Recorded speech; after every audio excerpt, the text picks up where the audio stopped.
So there's no doubt the pandemic has shaken up all of our daily routines. As we approach nearly 1 year of remote work, scientists are tracking how our behaviors have changed. Katherine Ward explains. Vanessa Glasser has not stepped foot inside a courtroom for more than a year, as most hearings are now online. It was born out of necessity, of course, but it also kind of brought us to where we probably hoped we could have been before the pandemic started. So what could have been a half day or a full day sometimes is just a couple of hours now. Vanessa says moving online has been a welcome change.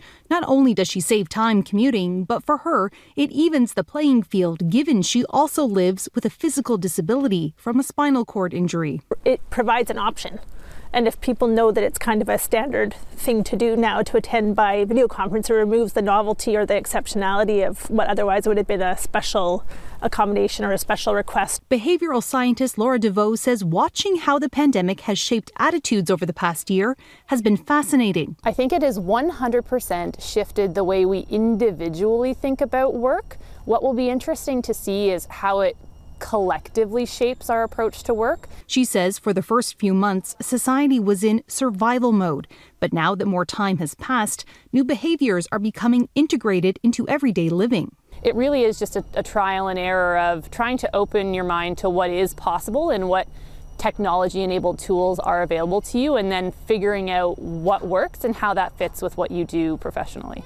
Even how people think about their homes has changed, and new possibilities are emerging. The people that have been working at home now for the last year, they've realized, oh my gosh, I can work and be just as productive, so they're moving out. So a lot of people are moving out of Toronto, going into the country. However, experts say one of the biggest challenges is trying to replicate the feeling of connectivity, especially through all of the indirect forms of communication people use. And technology can only take us so far. Your hand gestures, your body language, those cues don't transmit the same way virtually as they do in person. Vanessa says she looks forward to seeing how the court system will continue to evolve.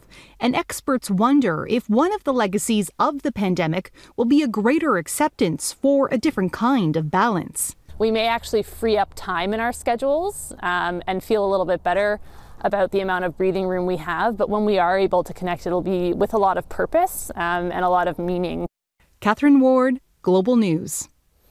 I think going forward, there will be this sort of hybrid model, some, virtual, some at home, some in the office. But here's what the evidence has shown far is that being in person in an office in front of your supervisor in person, you are more likely to probably get a promotion that way than being a person working remotely on Zoom. Oh, that's interesting. The other thing that I found interesting is I feel like conference calls last longer now, because at the beginning and at the end, and especially at the beginning, it's how is your day? What's going on? There's more small talk that we would be having at the water cooler. Right. Catching up.